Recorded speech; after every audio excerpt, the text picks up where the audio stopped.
tapat, matatag at maaasahan balitang tama at totoo lamang dito sa Pilipinas Network. Magandang araw sa ating mga kababayan sa Pilipinas at sa buong mundo. Huwag kalimutang pusuan ang video, sumubaybay at pindutin ang batingaw upang lagi kayong updated sa balita. Simulan na natin.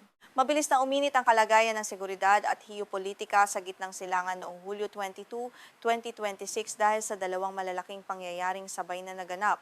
Sa isang panig, nagkaroon ng matinding palitan ng mga babalang diplomatiko at banta ng pagganti sa pagitan ng Estados Unidos at Iran tungkol sa kaligtasan ng mga barko at pambansang infrastruktura.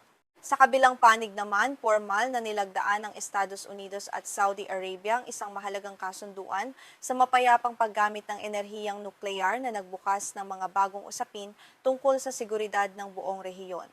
Ang dalawang magkaibang usaping ito ay may malalim na epekto sa mga galaw ng militar at diplomasya sa gitnang silangan. Nagsimula ang panibagong tensyon nang maglabas ng babala si Pangulong Donald Trump ng Estados Unidos laban sa anumang pag-atake sa mga barkong dumaraan sa kipot ng Hormuz. Kasabay nito, formal na nilagdaan ni na kalihim ng enerhiya ng Estados Unidos na si Chris Wright at Ministro ng Enerhiya ng Saudi Arabia na si Prinsipe Abdulaziz bin Salman ang tinatawag na kasunduang 123 para sa pagtatayo ng mga reaktor na nukleya sa Saudi Arabia. Dahil dito nakatutok ang pansin ng buong mundo sa mga pasilidad at galaw sa kipot ng Hormuz, Tehran at Saudi Arabia. Para sa ating mga Pilipino, ang mga pangyayaring ito ay hindi lamang karaniwang balita mula sa ibang bansa.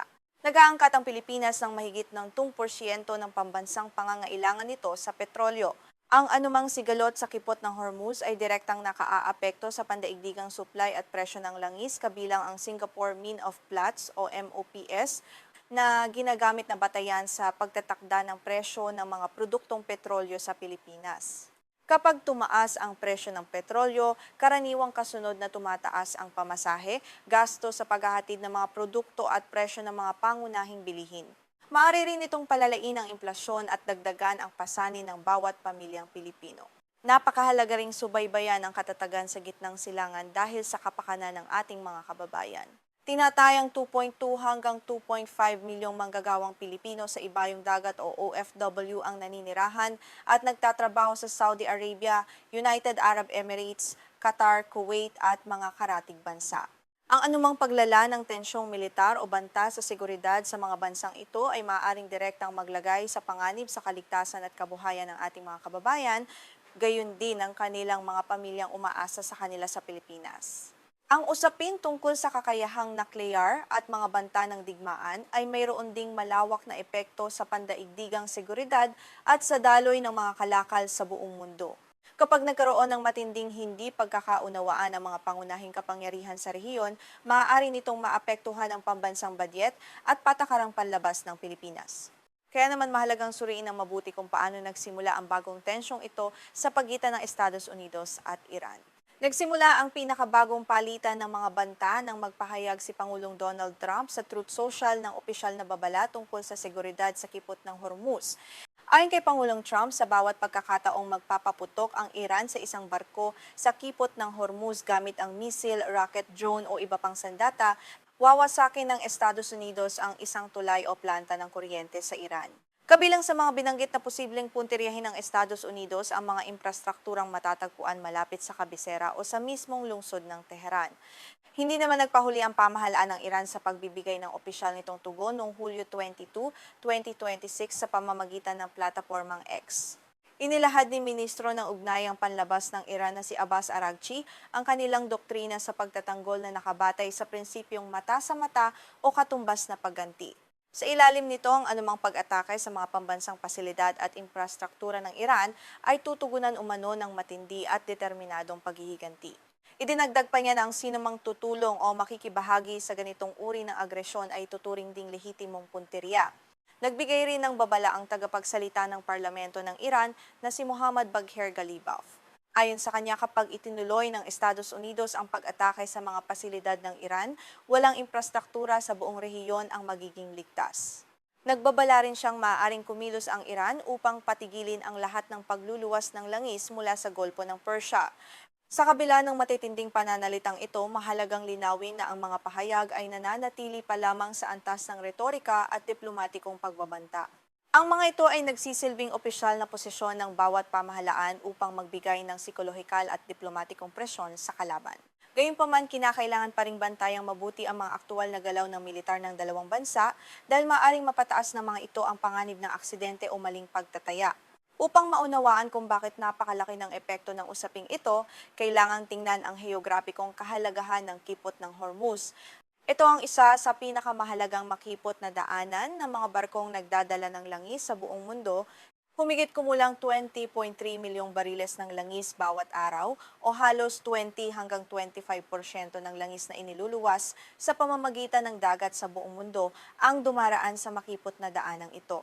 Halos 89% ng krudong langis at kondensadong petrolyong dumaraan sa kipot ng Hormuz ay nakalaan para sa mga pamilihan sa Asya.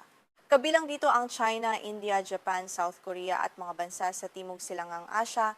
Dahil dito, ang anumang pagharang, digmaan o pagkagambala sa daanang ito ay maaaring magkaroon ng agarang epekto sa supply ng enerhiya sa ating bahagi ng mundo. Ang pagpapatupad ng patakarang katumbas na pagganti sa pagitan ng Estados Unidos at Iran ay nagdadala ng napakataas na panganib ng direktang sagupaan sa rehiyon. Kapag parehong gumagamit ng mahigpit na doktrina ang dalawang panig, maaring mabilis na lumala ang isang aksidente o maling pagtataya sa dagat. Halimbawa, ang hindi sinasadyang pagtama sa isang barkong nagdadala ng langis ay maaaring magbunsod ng sunod-sunod na pagganti.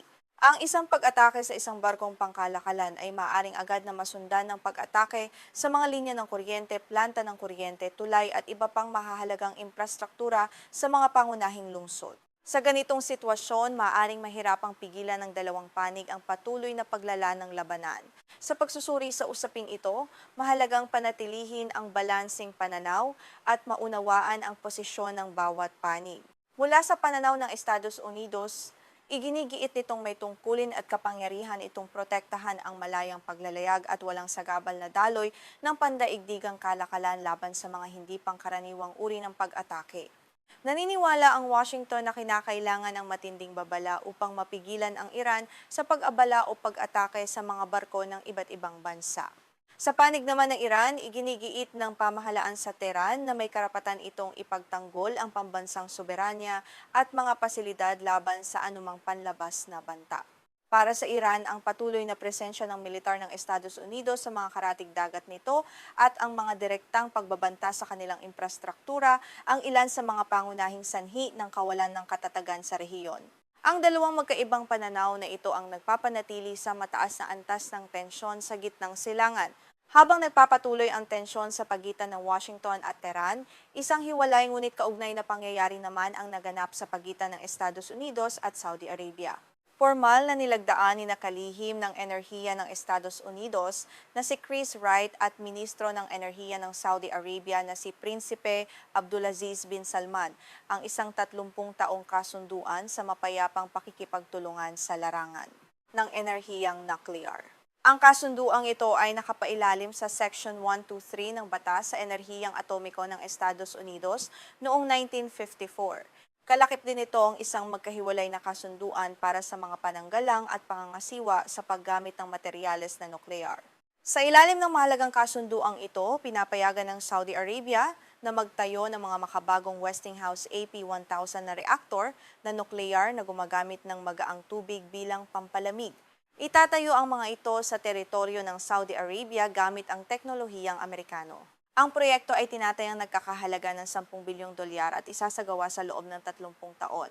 Pangunahing layunin ng Saudi Arabia na magkaroon ng matatag at tuloy-tuloy na supply ng kuryente para sa mga sentrong nag-iimbak at nagpoproseso ng datos para sa artipisyal na intelihensiya. Layunin din itong pag-iba-ibahin ang pinagmumula ng enerhiya ng bansa upang mabawasan ang matinding pagdepende nito sa langis. Gayunpaman, ang pinakakontrobersyal na bahagi ng kasunduang 123 ay ang probisyon tungkol sa pagpapayaman ng uranium sa loob ng Saudi Arabia at muling pagproseso ng nagamit ng panggatong nuklear. Sa ilalim ng kasunduan, may posibilidad na payagang magsagawa ang Saudi Arabia ng pagpapayaman ng uranium at muling pagproseso ng basurang nuklear matapos ang 2 taong pag-aaral sa posibilidad at kaligtasan ng proyekto. Magtatayo umano ng isang pasilidad na mahigpit na isasara at babantayan sa loob ng kaharian. Ang pasilidad na ito ay pamamahalaan ng mga kumpanyang Amerikano upang maisagawa ang mga nasabing proseso. Mahalagang maunawaan na ang pagpapayaman ng uranium at muling pagproseso ng panggatong nuklear ay mga teknolohiyang maaaring gamitin para sa parehong layuning sibilyan at militar. Maaari itong gamitin upang gumawa ng mababang antas ng panggatong nuklear na kailangan ng mga planta upang makalikha ng kuryente, subait kapag pinayaman ng uranium sa napakataas na antas na umaabot sa humigit kumulang 90%, maaari nang gamitin ang katulad na teknolohiya sa paggawa ng bombang atomika o iba pang uri ng sandatang nuklear. Ito ang pangunahing dahilan kung bakit mahigpit na binabantayan ng pandaigdigang pamayanan ang mga bansang may kakayahang magpayaman ng uranium. Upang higit na maunawaan ang kontrobersiya sa kasunduan ng Estados Unidos at Saudi Arabia noong 2026, makatutulong na ihambing ito sa naunang kasunduang nuklear ng Estados Unidos at United Arab Emirates noong 2009. Sa kasunduang iyon, tinanggap ng United Arab Emirates ang tinatawag na pamantayang ginto. Sa ilalim ng pamantayang ginto, formal na isinuko ng United Arab Emirates ang karapatang magpayaman ng uranium at muling magproseso ng basurang nuklear sa sarili nitong teritoryo. Subalit sa kasunduan ng Estados Unidos at Saudi Arabia noong 2026, hindi isinama ang ganitong paghihigpit. Wala ring tahasang legal na pagbabawal sa pagpapayaman ng uranium sa loob ng Saudi Arabia. Bukod sa kawalan ng pamantayang ginto, isa pang pangunahing dahilan ng pangamba ang usapin tungkol sa mga inspeksyon ng Pandaigdigang Ahensiya para sa Enerhiyang Atomiko o IAEA. Sa kasunduan ng Estados Unidos at United Arab Emirates noong 2009, obligado ang United Arab Emirates na pagtibayin ang karagdagang protokol ng IAEA. Pinahihintulutan ng karagdagang protokol ang mga dalubhasa ng IAEA na magsagawa ng masusing inspeksyon, kabilang ang mga biglaang pagbisita sa mga pasilidad. Subalit sa kasunduan sa Saudi Arabia noong 2026, hindi isinama ang karagdagang protokol. Sa halip pinalitan ito ng magkahiwalay na kasunduan sa pagitan lamang ng Estados Unidos at Saudi Arabia tungkol sa mga pananggalang. Tumanggi ang pamahalaan ng Saudi Arabia na pagtibayin ang karagdagang protokol ng IAEA upang maprotektahan umano ang mga sensitibong pasilidad ng pamahalaan at ang mga banal na lungsod tulad ng Mecca at Medina mula sa mga panlabas na inspektor. Dahil sa kawalan ng probisyong ito, nagpahayag ng matinding pangamba ang mga pandaigdigang dalubhasa sa seguridad. Ayon sa kanila, magiging limitado ang kakayahan ng pandaigdigang pamayanan na subaybayan ang mga gawaing nuklear na hindi opisyal na idinedeklara ng Saudi Arabia. Nagbabala ang mga dalubhasa mula sa Arms Control Association kabilang si Kelsey Davenport na maaring magbunsod ang ganitong kasunduan ng paligsahan sa paglikha ng mga sandatang nuklear sa buong gitnang silangan. Nauna nang nagpahayag ang pamunuan ng Saudi Arabia na kapag nagkaroon ng Iran ng sandatang nuklear, maaaring mapilitan din ang kaharian na bumuo at magkaroon ng sarili nitong bombang atomika. Dahil sa mga sensitibong probisyon ng kasunduan, nakatutok ngayon ang pansin sa proseso ng pagsusuri ng Kongreso ng Estados Unidos. Alinsunod sa batas ng bansa, kailangang isumite sa Kongreso ang formal na kasunduang 123 upang masuri ng mga mambabatas. May nakatakdang 70 araw ng sesyon kung saan susuriin ng mga mambabatas ang bawat detalye ng kasunduan bago ito tuluyang magkaroon ng ganap na bisa. Sa ilalim ng umiiral na proseso sa Kongreso ng Estados Unidos, automatikong magkakabisa ang kasunduang nuklear ng Estados Unidos at Saudi Arabia pagkatapos ng 70 araw ng sesyon, maliban kung magpasa ang lehislatura ng isang magkasanib na resolusyon upang tutulan at harangin ito. Kapag nagpasa ang Kongreso ng resolusyon laban sa kasunduan, maaari naman itong tanggihan sa pamamagitan ng beto ng Pangulo ng Estados Unidos. Upang mapawalang bisa ang beto ng Pangulo, kinakailangan ang boto ng 2/3 ng mga kasapi ng kapulungan ng mga kinatawan at Senado. Napakataas ng kinakailangang bilang ng boto para maisakatuparan ito. Dahil sa mahigpit na prosesong ito, nagkaroon ng matinding debate at magkakaibang pananaw ang mga senador sa Washington tungkol sa kasunduan. Buong pusong sinusuportahan ni Senador Jim Risch ng Partido Republikano mula sa Idaho ang kasunduang 123. Ayon kay Senador Risch, kapaki-pakinabang ang kasunduan para sa parehong Estados Unidos at Saudi Arabia. Pinananatili umano nito ang kapangyarihan at impluwensiya ng Estados Unidos sa pandaigdigang pamilihan ng teknolohiyang nuklear. Pinipigilan din nito ang Saudi Arabia na bumaling sa mga katunggaling bansa tulad ng Russia o China para sa teknolohiya at tulong. Sa kabilang panig, mariing tinututulan ng ilang mambabatas mula sa Partido Demokratiko ang kasunduan. Nangunguna sa mga tumututol si Senador Edward Markey mula sa Massachusetts. Ayon kay Senador Markey, mapanganib ang pagbibigay sa isang bansang pinamumunuan sa paraang autoritarya ng kakayahang magpayaman ng uranium nang walang mahigpit na karagdagang protokol ng IAEA. Nagbabala siyang binibigyan ng kasunduan ng Saudi Arabia ng teknolohikal na pundasyong maaaring gamitin balang araw sa paggawa ng sarili nitong mga sandatang nuklear. Kapag pinag-uugnay ang dalawang malalaking pangyayaring ito sa gitnang silangan, makikitang pareho silang may direktang epekto sa pandaigdigang pamilihan ng enerhiya. Ang panandaliang tensyon at banta ng digmaan sa kipot ng Hormuz ay agad na nagdaragdag ng karagdagang halaga sa presyo ng krudong langis dahil sa panganib ng digmaan. Sa kabilang panig, ang kasunduang nuklear ng Estados Unidos at Saudi Arabia ay nakikita bilang pangmatagalang pagbabago sa infrastruktura ng enerhiya. Layunin nitong mabawasan ang paggamit ng langis sa loob ng Saudi Arabia upang mapanatili o mapataas ng kaharian ng kakayahan nitong magluwas ng langis sa ibang bansa. Ang anumang pagtaas sa pandaigdigang presyo ng langis, kabilang ang presyong sinusukat sa Singapore Mean of Platts o MOPS, ay mabilis na naipapasa sa mga mamimili sa Pilipinas. Batay sa ilang pag-aaral na pang-ekonomiya, sa bawat $10 na pagtaas sa presyo ng bawat bariles ng krudong langis, maaaring madagdagan ng humigit kumulang 0.60 hanggang 1.00 bahagdan ang antas ng inflasyon sa Pilipinas. Kasabay nito, maaaring bumagal ng humigit kumulang 0.2 bahagdan ang paglago ng kabuuang produktong domestiko o GDP ng bansa. Mabilis na nararamdaman ng bawat mamamayang Pilipino ang mekanismong ito sa kanilang pang-araw-araw na pamumuhay. Ang pagtaas sa presyo ng diesel at gasolina ay direktang nagpapataas sa gasto sa pagpapatakbo ng mga pampublikong sasakyan tulad ng jeepney at bus, gayon din ng mga truck na naghahatid ng mga produkto. Ang kasunod na epekto nito ay maaring makita sa pagtaas ng pamasahe at gastos sa paghahatid ng mga produktong agrikultural mula sa mga lalawigan patungo sa mga pampublikong pamilihan sa Kalakhang, Maynila. Maaari rin itong pataasin ang presyo ng pagkain, singil sa kuryente at iba pang pangunahing pangangailangan. Bukod sa usaping pang-ekonomiya, ang pinakamahalagang prioridad ng pamahalaan ng Pilipinas sa gitna ng tensyong ito ay ang seguridad ng ating mga kababayan sa gitnang silangan. Sa kasalukuyan, Saudi Arabia ang may pinakamalaking bilang ng mga manggagawang Pilipino sa ibayong dagat sa buong rehiyon. Sinusundan ito ng United Arab Emirates, Qatar at Kuwait. Ang anumang paglawak ng mga operasyong militar sa mga bansang ito ay maaaring maging direktang banta sa kaligtasan at kabuhayan ng milyon-milyong Pilipino at ng kanilang mga pamilya.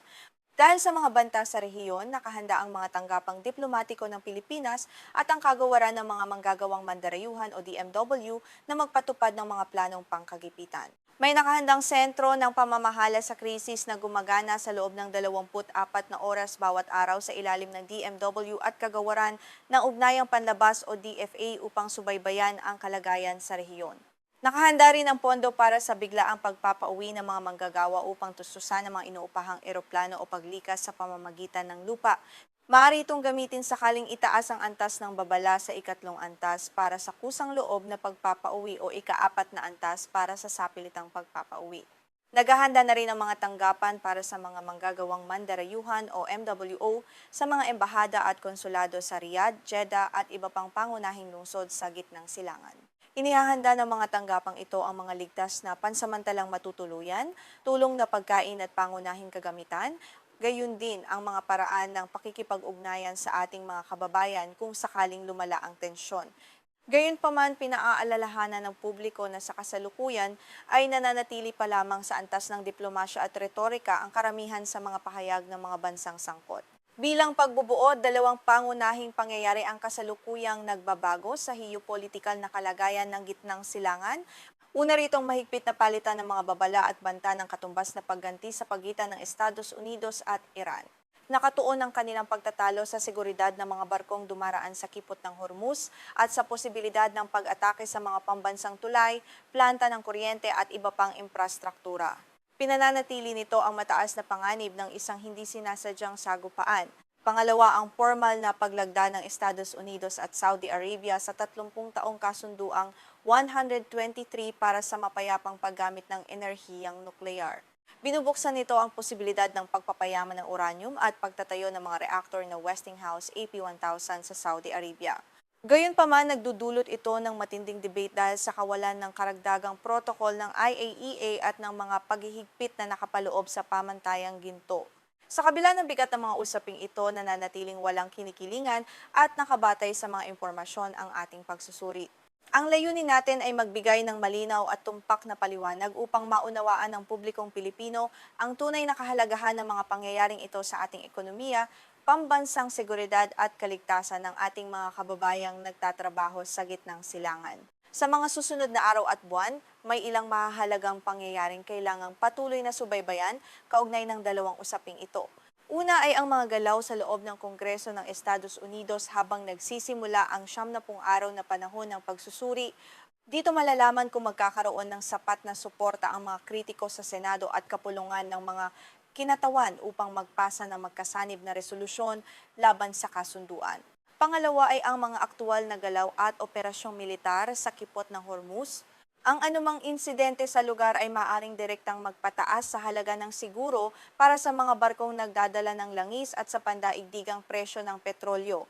Pangatlo ay ang mga opisyal na pahayag at tugon mula sa pandaigdigang ahensiya para sa enerhiyang atomiko o IAEA, gayon din mula sa mga karatig bansa tulad ng Israel at Iran tungkol sa lumalawak na kakayahang nuklear ng Saudi Arabia. Pang-apat at pinakamahalaga para sa ating mga Pilipino ay ang mga opisyal na pahayag at babala sa paglalakbay na ilalabas ng DMW at DFA para sa ating mga manggagawang Pilipino sa ibayong dagat. Paano kaya babaguhin ng mga bagong kasunduan at banta sa gitnang silangan ang pandaigdigang seguridad at ekonomiya sa mga darating na buwan?